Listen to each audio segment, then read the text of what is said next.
You're listening to the Fix My Feet podcast. Solutions for every step in your journey with the nation's leading foot and ankle specialists.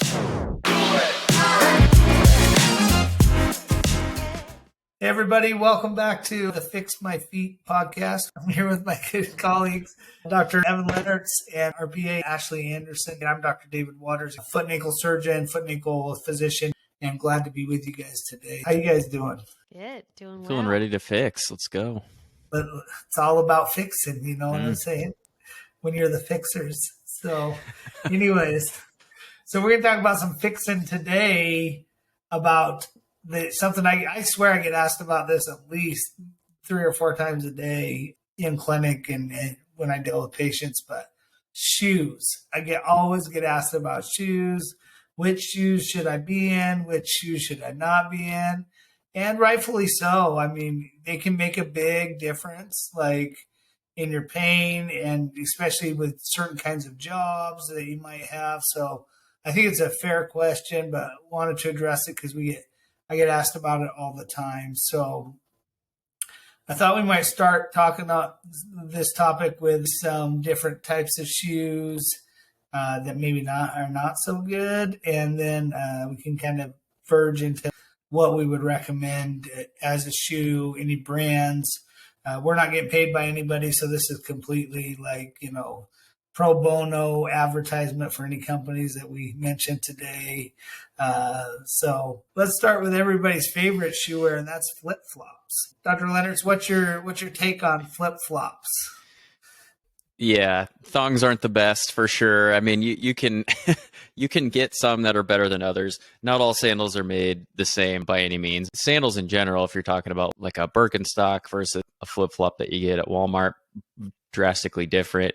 Flip-flops in general, I mean, obviously they have their uses. If you're going around a pool, you just need something to wear here and there. But some people make a habit out of wearing them, daily out of the house on trips, going to Disney World, my flip-flops. I'm walking around in my house in my flip-flops. I got my house flip-flops, my backyard flip-flops. So, yeah, I don't know if it's the best option for long-term feet pain and survivability, but I think they have their uses, but it's not probably one of your better options for day-to-day footwear. Ashley, what are some of the functional shortfallings of flip-flops versus like a good structural shoe? What are some of the functional shortcomings there?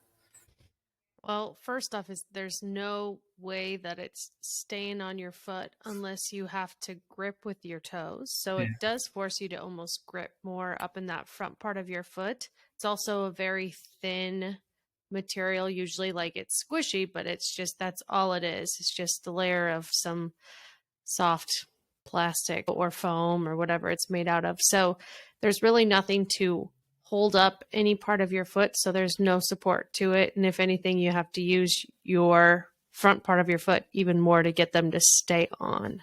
Yeah, it really does not provide any mechanical support. Yeah, I mean, as far as something to help with foot fatigue or, hold the foot in a certain position, and it doesn't exist for the 2 reasons Ashley talked about. It doesn't stay on your foot, so your foot can easily overpower the flip-flop.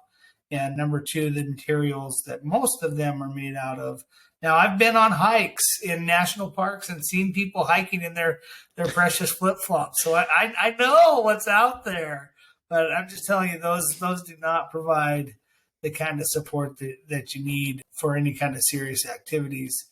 If you want to walk around the pool, walk from the car to the beach, go for it. I mean, they're perfect for those kinds of activities, but it's not a great functional device. If you get a patient who's like, I got to wear a sandal, doc, like Evan kind of talked about some before, but what are some brands that have kind of tried to, not that I'm recommending these on a long going basis, but what are maybe some types of brands that have tried to bridge that gap to be a more functional type of sandal versus just a piece of plastic with a thing for your toe that you get at a lot of places? You guys have any thoughts on that? Some of the ones you may have seen that might do a little better job? Yeah, like Dr. Leonards mentioned, like Birkenstocks, those are good. They have some like an actual arch that's built into them. And then another, and some of them even have that back strap, so then they're going to stay on your foot as well. So depending on the sandal, whether it's a slip on or not. And then also some of the other outdoorsy type sandals like Chacos or Tevas or some of those other ones where they do have straps so they stay on your foot. So at least, and they usually do have a little bit of an arch. I know Chacos do, Tevas don't always. So it just, not all sandals are created the same, even by the same brand, but that would be, I guess, 3 of the ones that I can think of off the top of my head. Clarks are a big one for women. I know I think they have a lot of different types of footwear, but they have like actual closed-toed shoes and stuff too. But I think they have some really pretty quality sandal type shoes. They're basically like a clog almost, just without the top part. And then they usually have a back strap to them. So as far as sandals go, they're pretty solid. I guess also Canes, Yeah, and King then makes also Joseph Seibel's another brand. It's a little bit pricier of one, and it's like they have nicer sandals that are more supportive. Oh, that's a good list for people to work off of. Let's talk about my next least favorite category of shoe, and that is women's dress shoes. These things are cheap plastic. They're pointy at the end. They force your toes into awful positions, which lead to other conditions we can talk about at other times. But we'll let Ashley. She has more experience with women's dress shoes than I do. So just a little bit. What do you think women's dress shoes, Ashley? It's very hard to find a supportive dress shoe. Yeah. Very hard. And most of them are very skinny, or if they're flats, they're usually ballet flats or something like that. So they will slip off if they don't fit your foot just right, or even mules will do that. I mean, most of them won't stay on your foot unless there's a strap. Like if they were starting to slip off, some of them just don't fit right. I mean, really, they are just really hard to find a good supportive and open-toed or like wide-toed dress shoe. Really, it's very, very difficult. So I guess like some of the ones that I've seen that are a little bit better brand-wise, like Dr. Leonard's mentioned Clarks, but some of the mules, or I don't remember, I'm blanking on what this shoe is called, but it's like a flat, but instead of just having the little ballet flat, it has just like a wider top, so more of the foot is covered, and then usually it's more box-like and it's not the pointy kind. The pointy-toed shoes are maybe the trend or the fashion, but not good for your foot. One of the challenges for sure, and this is true of men's dress shoes in the modern world as well, is that really the widest part of your foot is the front part of the foot where your toes are, and what we call the metatarsal heads are up there. And there just is not a dress shoe or very few that are made to accommodate that being the widest part of the foot. And so all of those shoes force your toes into a contracted position, and, prolonged wear of those is the soft tissues will adapt to that position, and it will lead to some tendon shortening and muscular imbalance. And those lead to deformities that we see so commonly, like bunions and hammer toes and neuromas and other things that we end up treating all the time. And so high heel, really tight point. I mean, that's just the most horrible of all worlds combined, shortening your Achilles tendon and leading to equinus and leading to all our forefoot pathology. But for men's shoes too, Dr. Leonard, it's generally not as wide up in the front as we'd like to see those shoes be. Yeah, no, and I think it's the same kind of with that trend too. They're very tapered in the front, even the ones that I've had recently. I think I got lucky with a couple. You kind of got to pay for it with dress shoes for sure. You can get some $30, $40 ones that are rough, especially if you're going to wear them all day. I don't remember any specific brands, but I had a couple that were, probably close to $200, but that there's a little bit more support there, and they're able to be worn for a complete day without your feet aching or you getting blisters everywhere or anything like that. I would say like the best, like we're talking about recommendations from a men's dress shoe. Cole Haan, I think, has done a good job of trying to almost marry dress shoes and athletic tennis shoes together in some fashion, although they're still tapered in the front a little bit, which I think is some of the problem. But that's the only company I know on men's dress shoe size. But those are some of the issues that exist around. The other thing about dress shoes is they're just not deep enough. I think that's the other challenge for a lot of people, is that the shoe itself is just not have the depth. And so if you've got a high arch foot or cavus foot, that's going to be really difficult with a dress to find a dress shoe that might accommodate something like that. So, okay. So we talked about flip flops. We talked about dress shoes, Crocs. I mean, I see these things. I mean, Crocs has made a fortune. Kudos to them, for doing that. But I mean, Evan, give us what's the 411 on Crocs? I don't love Crocs. I think the cushion probably feels good to a lot of people, especially if you have some atrophy or some breakdown of that cushion on the bottom of their foot for whatever reason, with age or just with overuse or just with their bone structure. And so sometimes that cushion feels nice, but what it's not doing is holding your foot in alignment. It's allowing it to do whatever it wants. And so although the cushion feels nice, the actual biomechanics of your foot aren't really being helped or corrected in any way. And so I think over time it's probably doing more harm than good. I think it has a similar place as a flip flop. Like you throw some Crocs on, you're going to go to the pool, you're going to go to the beach, you're going to go take the trash out, you're going to go do this or that. That's completely understandable. I'll have to throw on a steel-toed boot for everything or an athletic shoe, but yeah, not great for everyday wear, for long trips, for hiking. Wouldn't hike in my Crocs. So yeah. So if you had to choose between going barefoot and wearing Crocs, which one would you do or recommend? Crocs. Crocs better than barefoot. Yeah, I agree. So on that note, a couple final things here. There has been a trend more towards barefoot activities and people who believe in barefoot movements. And I watched a couple YouTube things. There's a couple docs out there that totally advocate barefoot for the reasons that we've talked about. The shoes that we have in the country don't really accommodate good biomechanics or good structure. And so they think that barefoot is the way to go. I'll leave it open to you guys. Do either of you have any thoughts or impressions about barefootedness or shoes? Some companies that make shoes for barefoot people that have spots for your toes, so they're really spread out and like provide some level of protection if you're running or something like that. Any thoughts on barefoot populations? I remember seeing the Vibrams, the five-toed shoes. Yeah, I saw those all the time, especially in the gym. People would wear them. I kind of understand it from that point. If you're going to deadlift or do some flat foot work that you want a lot of stability, I kind of get that. From a running or like repetitive impact standpoint, it's pretty minimal protection, pretty minimal support. So I don't know if I would recommend that. I used to wear, I think from like a minimalist shoe standpoint, and usually when they look at that, it's like the drop off from the heel to the toes. So like less than 4 millimeters is usually a pretty minimal heel to toe drop. And basically your foot is sitting flat like it would be if you were barefoot.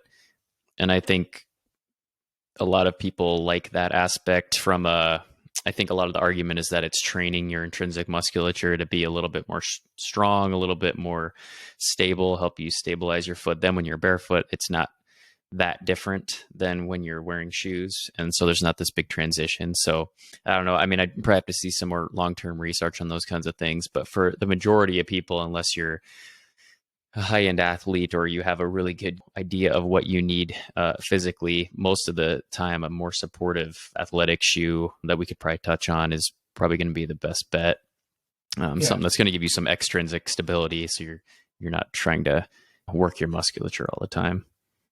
Yeah, and I think that is the argument of the barefoot population, is you're strengthening the internal structure of the foot, and so that you don't need shoes. But I think that leads to, you're switching one set of problems for another set of problems there. And if you find the right shoes, I think that's inherently probably the better way to go with those things. So I'm going to throw out a few situations and want to get your guys' recommendations on what you would do for shoes here.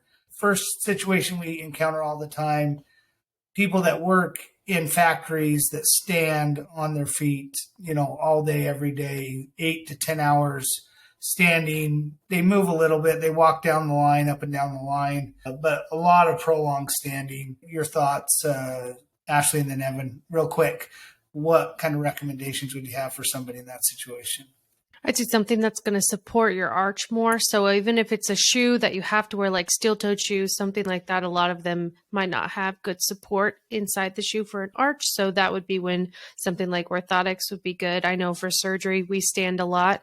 And so I have like clogs that have an arch in them because it's just a lot of just fatigue of the arch that you can get when you stand a lot. That's what I would say. Yeah, I'd say a good supportive tennis shoe. A lot of times those line jobs or factory jobs have mandatory steel-toed boots or, some sort of a protective shoe gear recommendation that you have to have. So I would say something either like a supportive boot. A lot of people get like the Red Wing boots or something like that. Like a leather boot is pretty solid, especially if you're not walking a bunch, if you're standing pretty stationary, or supportive shoe. And we could probably do a whole podcast on types of tennis shoes and different support there. But I think just touching on the three main kinds, I mean, you want to get something that's good for your foot type as well. And everybody's a little bit different. But when you're looking at tennis shoes, you've kind of got the neutral style shoe, the stability shoe, and then the motion control shoe. And those are kind of increasingly supportive for somebody who doesn't have the best arch or tends to overpronate or things like that. And so not only wear something that's supportive, like Ashley said, and like a boot or a supportive tennis shoe, but get something that's appropriate for your foot type so that you're not rolling one way or the other too much. Evan leads us right into the next few recommendation sections. Knew it. Cavus foot. If people don't know what cavus foot, these are people with really high arch foot types. So they're inside, what we call the medial arch, inside arch, really high, really curvy, tend to be more on your outside part of your foot than you are on the inside part of your foot. So recommendations, Evan, for cavus foot, then Ashley? Just straight shoe gear wise, like without talking inserts or anything like that, just you want to look for like a neutral shoe, which is basically something for someone who really doesn't have any deformity, who just has a normal, what we call rectus straight foot, or a cavus foot, like he's talking about, with a little bit higher arch. It doesn't have so much stability and support medially, which allows you to have your arch collapse a little bit when you walk, which is something you need when you have that type of a foot, versus if you get something that's more of a stability shoe or motion control shoe with a lot of extrinsic posting medially along that arch. And some of those shoes even have, I know one of the Brooks brands has metal rails that go along the inside of the arch to stop you from collapsing. If you wear something like that, it's going to throw you over more and you'll start rolling out even more, and you can get pain on the outside of your foot or roll your ankle, or a bunch of problems can arise from that. So I'd say a neutral shoe and then some sort of insert with it. I was going to say, I think I know Hoka makes a type of shoe for high arches as well. Yeah. So that's one of the brands that they specifically will make something for that.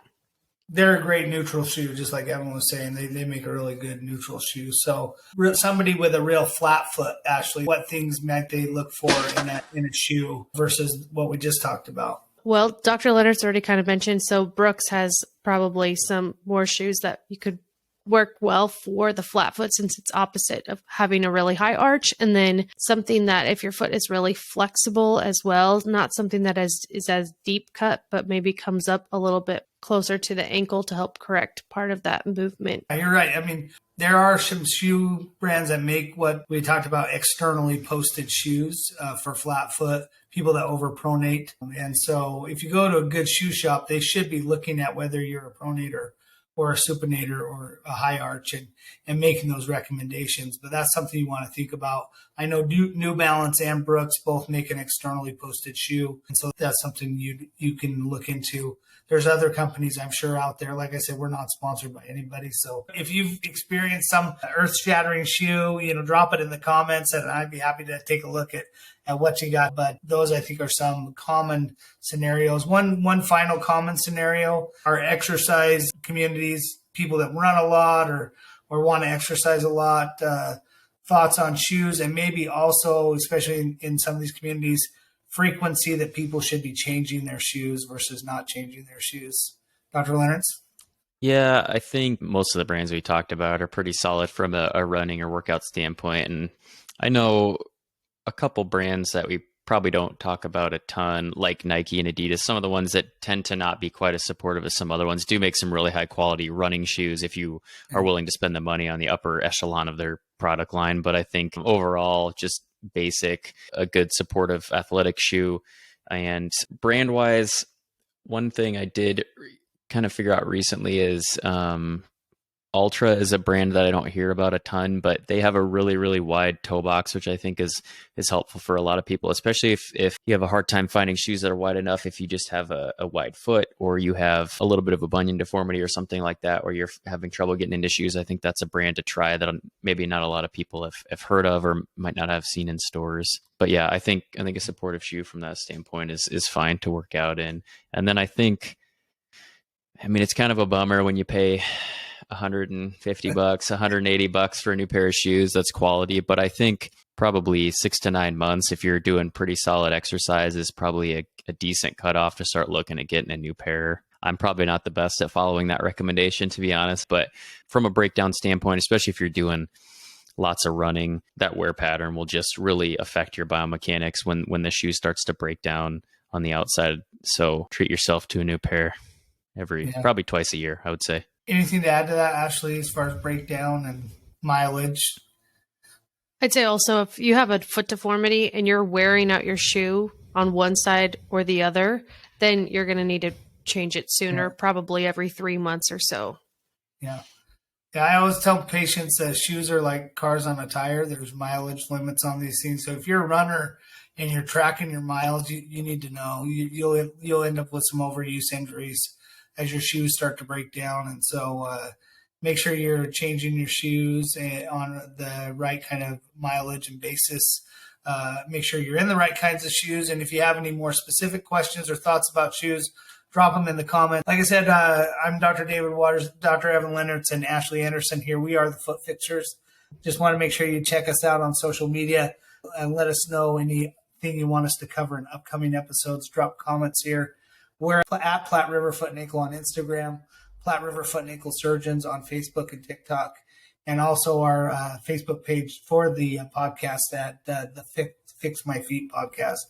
Look forward to future episodes. Have a good day. Take care. Bye.